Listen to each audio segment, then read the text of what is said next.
I take great offense. This is a career I've had for nearly 40 years. I've served 6 different cities, county, and the state. Never once during my career, has anybody ever alluded to or accused me of an illegal activity or an unethical activity in my work. And so I'm greatly offended by that. I'm greatly offended that people would write those comments to you without presenting any factual information as part of those accusations. The city administration is asking you to approve zoning codes that would allow freestanding warehouses on Old Fort Lake. Freestanding warehouses and distribution warehouses have never been allowed on the Old Fort Lake property per our standing city code. It appears there's a confusion with the definition of freestanding warehouse distribution versus the word warehouse. This reminds me of Clinton's infamous pondering of the word is. We appear to be in the same linguistic existential crisis. A group of citizens from Save Our City hired a renowned land use attorney to ask one simple question. Are freestanding warehouses and distribution warehouses allowed on Old Fort Lake? You received his legal interpretation in your mailboxes yesterday morning, and I quote, "In sum, there is no ambiguity in your code. It could not be clearer. Neither freestanding warehouses nor distribution facilities are permitted use in the Business Tech Park District, and neither is identified as a conditional use in that district either." He also wonders why anyone should be so confused and states that the confusion seems to be contrived.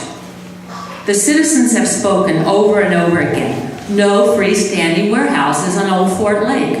The Planning Commission struck out at least 25 references to warehouses in the draft comp plan. I have an audio clip of the Planning Commission public hearing in which Chair Barnes confirms that the Commission was talking about ancillary warehouses as permitted. I will play the clip at the end of my speech. Could a mistake have been made in the minutes? Yes, absolutely. On the other hand, both the city and Copper Leaf have known all along that freestanding warehouses and distribution warehouses are not allowed on Old Fort Lake. We are worth protecting. I will play the audio clip. I would suggest, if I might, to clarify that, I would actually just strike the word distribution, because warehouse is already a permitted activity. Oh, thank you. Warehouses has ancillary, right? Is that acceptable? Thank you. Yeah, just strike distribution. In that case, I would just strike, in those places where we're talking about warehouse distribution, I would strike the word distribution because that's a defined term. Warehouse distribution is a defined term, so. Warehouse is ancillary, thank you. It just seems like somebody wants to ruin DuPont. And I look at you guys here, and I know some of you guys, and I don't believe that any of you really want to ruin DuPont. I don't understand, so please care, and please just reconsider everything that everybody is going to say tonight, because we are counting on you guys. The developer knows currently the DMC prohibits freestanding warehouses. Otherwise, they would have already built a sea of freestanding warehouses all around the property. They wouldn't have spent $50,000 towards the city's consultant fees to make the comprehensive plan and zoning plan changes. I just wanted to ask the city council please do their own due diligence and look for all the information and make their own decisions based on what they see, not what they're being told. So when you are making your choice, I hope that you remember that we, the people of DuPont, are more important than any amount of money. You want to be remembered for being an advocate for the citizen or an outside businessman? You want to be remembered for protecting the lives of the citizens of DuPont or bringing warehouses and trucks into DuPont? You want to be remembered as the council that stood for citizens or the one that changed everything about the city that made it special? How do you want to be remembered? And the people that are speaking are not just speaking from emotion. They've consulted experts. A lot of them are experts in different fields, and they've all combined that information together. Joe Cushman, Planning Director for the Nisqually Tribe, making a few brief comments. The Nisqually Tribe has previously expressed its concerns and interests about the rezone and the comp plan amendments in the business and high-tech park, and our concerns remain the same. I'll mention one concern tonight again, and that's cultural resources. This seems to be the main issue that resonates at the tribe at this point. The tribe has continued to urge the developer, and we have continued to urge the city to urge the developer to work closely with DAP and in turn with the Nisqually tribe in developing a comprehensive cultural resources management plan for that whole area. I'm just concerned with the new proposal that DuPont is not going to be DuPont anymore. It's definitely not going to be the DuPont that I decided to move to starting in 2004. Ask yourself why the developer paid all this money for this old Fort Lake sub-area plan unless they required the code change. They've been at every meeting, and why not just purchase the property directly and just save all the trouble? And I'd like to draw your attention to another issue in your very large packet. Draft Chapter 25-175, Administration of Development Regulations. You'll see a change made from our current code to the project permits summary. In the draft, the Economic Development Director can approve anything in these mixed-use villages on Old Fort Lake. He is the approval authority. Sure, there's an appeal process to a hearing examiner, but it's not simple. You have to have legal standing, and you have to be willing to pay the $1,500 examiner fee. If you vote yes as it currently stands, you will allow standalone or freestanding warehouses next to our middle school, city hall, and our golf course. Sadly, for really little or no economic benefit. So I don't know what's going on, but I do read English. And the guiding document of this city says on page 74, ensured development standards limit standalone warehouses. I do know one thing, standalone warehouses were not allowed in Old Fort Lake. They were illegal, they continue to be illegal. And playing games with definitions is not going to overrule our law or the citizens. So City Council, I don't know what happened. I really don't. But you can find out. Newly elected council members were elected on the premise that they were not in favor of warehouses in the Old Fort Lake area. I went to the League of Women Voters Forum and heard them all denounce warehouses. I would certainly expect them to honor their election promises. I would surely hope that our infrastructure and our transportation would be looked at more, our cultural resource management plan, again, looked at, please. The first guiding principle was to increase employment here. But as I researched, I found out that our average household income is above national levels. So if we want to have more employment here on that park, it will have to be something that can at least provide more than $100,000 per year, not something that is $25,000 or $23,000 per year income. It's time for staff to represent the decisions of the planning agency and the desires of the community. Stop playing to the whims of developers who do not have our best interests at heart. No freestanding warehouses should ever be allowed in the Business and Technology Park in DuPont. If the primary activity of a business involves warehousing or distribution, the code should explicitly prohibit it, and it does already. I hope this body can understand what a credibility gap you get when you suggest there are studies showing that semi-truck trailer rigs are better in some cases than regular traffic, or that we don't understand the definitions that are laid out of the warehouses. I love my community. Like this an act or like everything that people have done has brought me to city council meetings. So that is awesome because I am engaged and an activist in my community now, and I'm very proud of that. I have a question on page 339, the table of land use.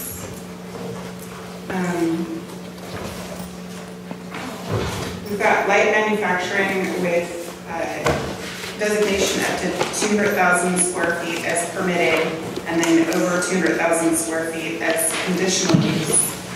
And I'm wondering if we can do the same thing for warehouse, not warehouse distribution. Yes, we can. I mean, it's simple enough that we can propose and we can draft that language to incorporate into that section. There was considerable discussion at the Planning Commission regarding the light manufacturing wanting to have those thresholds. And I think as you saw from Mr. Gibbons' presentation, it takes about a 15-acre site in which there's really just a few within the holdings there. If they subdivide the property as had kind of originally been intended, that would qualify for 200,000 square foot property. So We can do the exact same thing for the warehouse category down below, like manufacturers. We have for that, which is having that threshold of when it's permitted outright versus when it needs to go through conditional use permit process. That, in addition to the limitations that are placed out by the FAR, the floor area ratios that we have in place as well. One of those comments tonight, which kind of caught me off guard, was from the Nisqually tribe. So what I would ask is, I'd like the information on those parcels. I know currently I have some questions about the zoning and how they're zoned, but I don't know if yourself or Gus, I'm ready to make this question maybe a little better. But my understanding is that the access to those parcels, as far as the road and the loop road and all of that, would be limited if we are not able to access that parcel. Have we been granted permission to do that? I'm concerned with some of the transportation issues getting into that property. Ultimately, that is the responsibility of the developer to go through DAP, the Department of Archaeology and Historic Preservation, and in negotiations with the tribe. We'll facilitate that, but that's private property that will have culturally significant or artifacts on it, that will be a process they have to go through with the Nisqually tribe. Now, the developer's been very amenable to them. They've had meetings together, but obviously the city's an interested party, but it's the developer that has the onus to do that. I'm a bit confused on the level of confusion that was within the, after the planning commissioner's report, initially, striking language that permit freestanding warehouses as those words. Later on, there was issues about, comments about striking out the warehouse distribution, but still retaining warehouses, and then again later on, striking freestanding warehouse. With that many differences within this single document, it would be better just to reconvene, regroup, and have them quantify exactly what it was that the planning commissioners meant. There is no confusion. I've listened to the tapes. I've listened to the tapes again today. The quote on page 6 of the minutes from the October 9th Planning Commission meeting, again, I'm going to quote, and this is what this is what it is. It's not a recollection. This is listening to the tapes itself. The motion was made to adopt the changes as referenced in identified areas in the code to strike out warehouse distribution, but still retaining warehouses. It was put forth as a motion by Commissioner Elliott. It was seconded by Commissioner Buck, and it was a 7-0 vote of the Planning Commission. There's no ambiguity about that. That is in the actual audio tapes of the meeting. This is a reflection of the action that the Planning Commission took at that meeting. So there's no ambiguity about the action. The recollection of that, having listened to the audio tapes, which I've done, is a recollection based off, I think I recall, and this is not impugning the comment made by that commissioner. It's a recollection. We all have recollections of what we think may have happened, but I went back and listened to the audio tapes to confirm that that motion did in fact exist, and I listened to the discussion leading up all the way to that motion. You heard a snippet of a portion of that today, but you really need to listen to the full extent of the audio tapes to find out the action that was actually taken, and this is reflected by that action taken by the Planning Commission. You have to understand that it is people are very passionate about this, and they want to make sure that what they asked for and the planning agency did, that is what will follow through to the end. Councilmember Coffey, I appreciate that, and I would have been happy to answer any question that had been called in and asked about that very question. From the date of October 9th to here we are sitting on February 27th, in which no one has bothered to call and ask me that question. Did the tribe, did they agree to the city zoning their property? The tribe was included in they were included in every version of documents that were sent out. They were sent to the tribe. I can't compel them to respond to me. I know Mr. Cushman attended at least a couple of the Planning Commission meetings, and we encouraged them to participate as part of the process. But we included them throughout the entire process of all the draft documents that were moving forward because they are one of the underlying property owners. We included, essentially there were 4 underlying property owners, and we made sure that they received all the information through so they could comment, both whether the ownership of the home course, the cow stewards, and the proponent was looking at acquiring the property, the city being another representative of the tribe. And so we made sure that through the entire process that all the draft documents were forwarded to every one of the individuals to comment and participate on.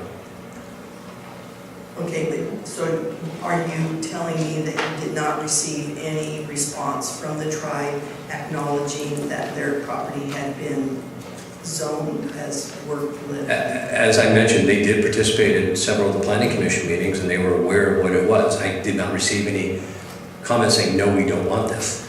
I think we're all in complete agreement, probably everybody else, distribution. We don't want a distribution center out there. I think we're all in agreement with that. There's no question about that. I think that's dead, gone. That horse is not just dead, it's been buried. And we, in general, don't want warehouses for the sake of warehouses. A warehouse that is just a big building to stuff things into, that nothing happens there. I want to be careful with the term manufacturing. I'll tell you the thought that comes to mind because I don't know if it meets the definition of manufacturing. What if Stadel Winery wants to come put an operation out here, and is that manufacturing? Most of the building is probably casks of wine, and there's a small front place where you can go buy a bottle of wine or go taste it. I personally like that kind of activity. I want to make sure we don't preclude, so I think we're talking about the desire for any warehouses is warehouse directly associated with business activity.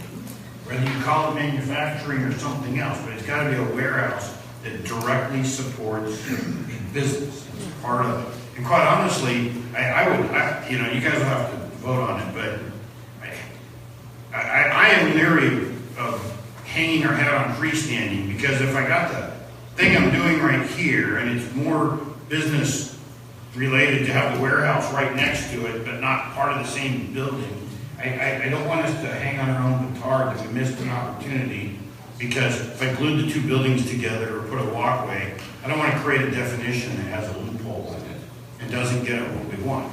We want activities, good business activities, if they need to store materials as part of their activity, okay, fine, that's it. I think the FARs are great. Again, I applaud the Planning Commission.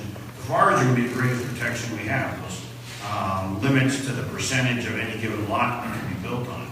So you got a couple of trips there. You got the FAR, and then you have a 200,000 square foot trip. Think about the IKEA warehouse. That's less than half the size of the IKEA warehouse.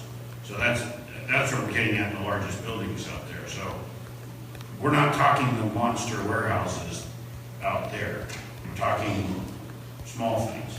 But is that, council, is that what you're looking towards? Language that gets us there? It is for me, and you can put my name down to help you with whatever.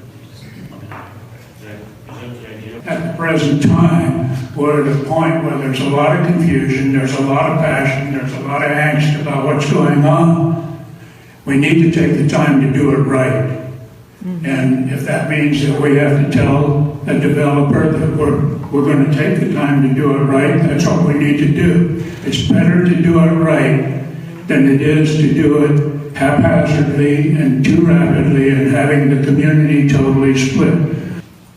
The clarification you're asking for is what we, the citizens, are also asking for. I feel you've gotten our messages, you've gotten our letters, our emails, our calls, and you're really expressing what we as a citizenry are asking also, and I really appreciate that you're taking the time to fine-tune this process. So I know it's late, but I want to thank you from the bottom of our hearts that you guys listen and respond, and you guys have served so well, so thank you. And I feel like getting the definitions down, and Eric, you summarized, I think, very well, and Chris, I think you echoed it, if I can remember, because I'm tired too. But it is definitely, it's traffic and safety. Now, names, words, you know, we've been playing a lot of word obfuscations, but the issue, I feel like for me, is it is traffic, it is safety. That's our middle school over there. Those are our kids, that's our park. So if we can get these definitions nailed down for the spirit of the comp plan and what that land was originally zoned for, rather than just trying to please a outside entity. You'd be on the right